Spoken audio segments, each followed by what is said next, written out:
జగిత్యాల నియోజకవర్గంలోని జగిత్యాల, రాయకల్ రెండు మున్సిపాలిటీల్లో కాషాయ జెండా ఎగరవేయడమే లక్ష్యంగా బీజేపీ పార్టీ పనిచేస్తుందని బీజేపీ రాష్ట్ర కార్యవర్గ సభ్యురాలు డాక్టర్ బోగస్ శ్రావణి అన్నారు. జగిత్యాల నియోజకవర్గ కార్యాలయంలో మీడియా సమావేశంలో ఆమె పాల్గొని మాట్లాడారు. మున్సిపల్ ఎన్నికలు పూర్తయ్యాక కన్వర్షన్ పాలిటిక్స్ కు సంబంధించిన అసలు భాగవతం బయటపడుతుందని ఆమె వ్యాఖ్యానించారు. ఎమ్మెల్యే ఏ పార్టీ బీఫామ్ ఇవ్వబోతున్నారు, ఏ పార్టీ అభ్యర్థుల తరఫున ప్రచారం చేయబోతున్నారు, ఈ విషయంలో ఎమ్మెల్యే స్పష్టత ఇవ్వాలని ఆమె డిమాండ్ చేశారు. ఎమ్మెల్యే ప్రజల నాయకుడు కాదని, తన కోసం పెట్టుబడి పెట్టే పెట్టుబడిదారుల నాయకుడిగా మారారని విమర్శించారు. గత 12 సంవత్సరాలుగా అధికారంలో ఉన్న పార్టీలతోనే కొనసాగిన ఎమ్మెల్యే యావర్ రోడ్ల అంశాన్ని ఎందుకు నిర్లక్ష్యం చేశారని ఆమె ప్రశ్నించారు. యావర్ రోడ్డు విషయంలో ఎమ్మెల్యే తన వైఖరిని స్టాండ్ స్పష్టంగా ప్రకటించాలని బోగస్ శ్రావణి డిమాండ్ చేశారు. మున్సిపల్ ఓటర్ ముసాయిదాలో జరిగిన అవకతవకలపై ఎమ్మెల్యే ఫిర్యాదు చేయడం దొంగనే వెళ్లి దొంగ అని అరవడంలా ఉందని తీవ్ర వ్యాఖ్యలు చేశారు. మున్సిపల్ ఓటర్ ముసాయిదా వార్డుల విభజన, రిజర్వేషన్ ప్రక్రియను పూర్తిగా శాస్త్రీయంగా రాజకీయాలకు తావు లేకుండా పూర్తి చేయాలని ఆమె డిమాండ్ చేశారు. కార్యక్రమంలో మున్సిపల్ మాజీ ఫ్లోర్ లీడర్ అనుమల్ల కృష్ణహరి, జగిత్యాల పట్టణ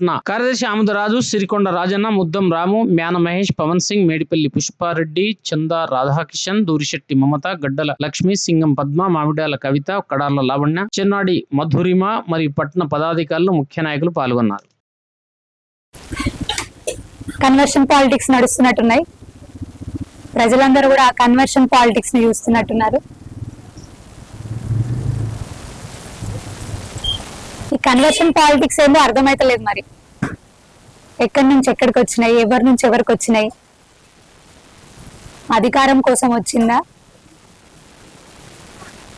దేని గురించి వచ్చిందో అర్థమైతలేదు. నాకు అర్థం కాని విషయం అన్న, 2014 ఎలక్షన్లలో ఒకే ఒక ప్రధాన అంశమే ఎజెండాగా, అదే అస్త్రం, అదే శస్త్రంగా, అదే హామీగా ఒకటి కేవలం జగిత్యాల పట్టణానికే మాత్రం కాదు, జగిత్యాల జిల్లాకి కూడా ప్రధాన అంశంగా ఉన్నటువంటి అంశం యావర్ రోడ్. ఆ అంశంనే ఆ వ్యక్తి ప్రధాన ఎజెండాగా పెట్టుకొని ఎలక్షన్లకు వచ్చిండ్రు. సరే, తను గెలవలేదు కావచ్చు, కానీ పార్టీ అయితే గెలిచింది కదా, రాష్ట్రంలో పార్టీ ఉంది కదా. యావర్ రోడ్ అయితే పని చేస్తుండే కదా, విస్తరణ చేయలేదు. 2018 అగైన్ ఎలక్షన్స్, మళ్ళీ అదే అంశం, ఒకటే అంశం, యావర్ రోడ్ విస్తరణ. అప్పుడు చేస్తుండే, భారీ మెజారిటీతో గెలిచిండ్రు, 1,00,000 ఓట్లు. అంతకంటే భారీగా పార్టీ గెలిచింది రాష్ట్రంలో. అప్పుడు చేస్తుండే, చేయలేదు. 2020 ఎలక్షన్స్ మున్సిపల్, అప్పుడు నేను చైర్మన్ గా గెలిచినాను. అదే అంశం, ఆ మనిషి చెప్పినటువంటి, ఆ నాయకులు చెప్పినటువంటి అంశం, యావర్ రోడ్డు చేస్తాం, మాకు మున్సిపల్ గెలిపిస్తే యావర్ రోడ్డు విస్తరణ చేస్తాం అని చెప్పిండ్రు. 2022లో ఒక మున్సిపల్ చైర్మన్ గా నేను ఉండి, యావర్ రోడ్డు విస్తరణ ఖచ్చితంగా జరగాలి, దీనికోసం నిధులు కేటాయించండి, టీడీఆర్ నిప్పించండి అని నేను స్వయంగా రిప్రజెంటేషన్ రాసుకుని వెళ్ళడం జరిగింది కేటీఆర్ దగ్గర. అప్పుడున్నటువంటి మున్సిపల్ శాఖ మంత్రి కేటీఆర్ గారి దగ్గరికి వెళ్ళడం జరిగింది. దీనికి సాక్ష్యం ఇప్పుడున్నటువంటి ఎమ్మెల్సీ గారు ఎల్ రమణ గారు, టీఆర్ఎస్ పార్టీ ఇన్ఛార్జ్, మరి అక్కడే ఉండడం జరిగింది. మేమందరం కలిసి ఉన్నాం. అప్పుడు మీరు కూడా ఉన్నారు, ఈ నాయకులు కూడా. మరి సానుకూలంగా స్పందించారు, గోవాన్ అని చెప్పిండ్రు. ఎందుకు చేయలేకపోయినరు? ఎందుకైంది సిరిసిల్ల, ఎందుకైంది సిద్దిపేట, ఎందుకైంది ఖమ్మం, ఎందుకైంది కామారెడ్డి, ఎందుకు కాలేదు జగిత్యాల? అదే టీఆర్ఎస్ పార్టీ ప్రభుత్వం రాష్ట్రంలో ఉన్నప్పుడు జగిత్యాల్లో రోడ్డు విస్తరణ ఎందుకు, మిగతా జిల్లాలలో ఎందుకు జరిగింది అంటే కేవలం అప్పుడున్నటువంటి నాయకుడు లోపమే కదా. లోపమా, లేకపోతే లోపాయికారి ఒప్పందమా?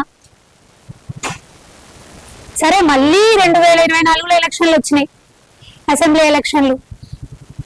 మళ్ళీ అదే వాగ్దానం, మళ్ళీ అదే హామీ. గెలిచిండ్రు, పార్టీ రాలేదనుకుంటారా? కన్వర్ట్ అయిపోయినరు కదా, అయిపోయినరా, కాలేదా? సరే, ఏదైతే కానివ్వండి. 2 సంవత్సరాలు అవుతుంది. ఏమాయ మరి, ఏమైంది మరి? ఎందుకైతే లేదు రోడ్డు విస్తరణ, యావర్ రోడ్డు విస్తరణ? కావాలని చేస్తలేరా? చేయాలనుకుంటే చేయొచ్చు.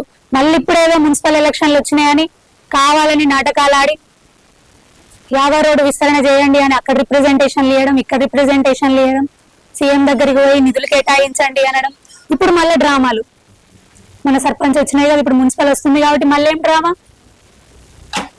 ఈ 3 సంవత్సరాలలో నేను చేయకపోతే నేను ఎన్నికల్లో పోటీ చేయనని మాటలు. మరి ఇన్ని రోజులు ఏమాయి 2014 నుంచి ఇప్పటి వరకు ఎందుకు చేయలేదు? కిబాలా ఏమైంది అసలు? కిబాలా గురించి ఏమైంది? స్వయానా మీరు వెళ్ళి అదేదో ముసలి కన్నీరు కార్చినట్టు కిబాలాలో నేను ఏదైనా సహించను, దాన్ని ఏదో బయటికి తీయండి, స్వయానా మీరే వెళ్ళి రిప్రజెంటేషన్ ఇచ్చినట్టున్నారు జిల్లా మెజిస్ట్రేట్ గారికి. ఏమై మరి దాని గురించి ప్రోగ్రెస్ ఏంటి? ఎవరు ఏం మాట్లాడరేంటి? దాని గురించి విచారణ ఏది, వివరణ ఏది తెలియాలి కదా ప్రజలకి. ముందు దాన్ని ముట్టండి. 50 రోడ్డు విస్తరణ కోసం ముందుగా దాన్ని ముడితేనే కదా వెనకాలంతా కదలేది, విస్తరణ జరిగేది. అసలే బయటికి వస్తలేదు, అసలు వ్యవస్థనే గూడు పుటానిలా ఉంది. నాకు అర్థం కాని విషయం ఇంకొకటి, ఇక్కడ దొంగనే వెళ్ళి దొంగల్ని పట్టుకోండి అని లెటర్ ఇచ్చిండు. నిన్న జరిగిన హాస్యం, మేము వెళ్ళినాం, ఓటర్ లిస్ట్ లో కొంచెం గడబడ అయింది, వేరే వార్డుల నుంచి ఇంకో వార్డులో కలిసిండ్రు, బౌండరీలలో నుంచి పక్క వార్డులకు పోయినరు, గ్రామాల నుంచి ఇక్కడ యాడ్ అయినరు అని మేము పట్టుకొని పోయినాం. సరే మేము ప్రతిపక్షం ఉన్నాం, పట్టుకొని పోయినాం, కలెక్టర్ గారికి మా బాధ లేదో మేము చెప్పుకున్నాం.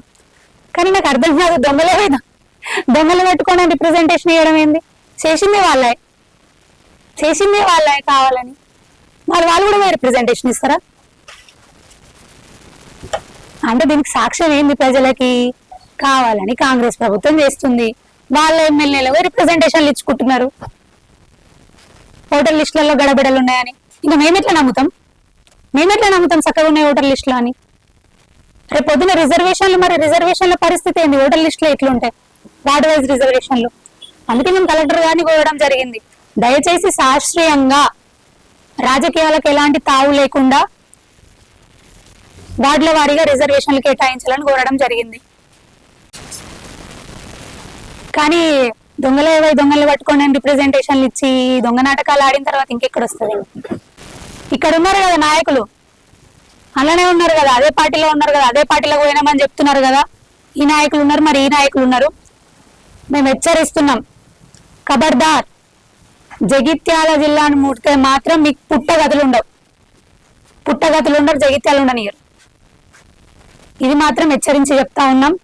ప్రజలు వివేకవంతులయ్యారు, ప్రజలు ఇదంతా గమనిస్తానే ఉన్నారు.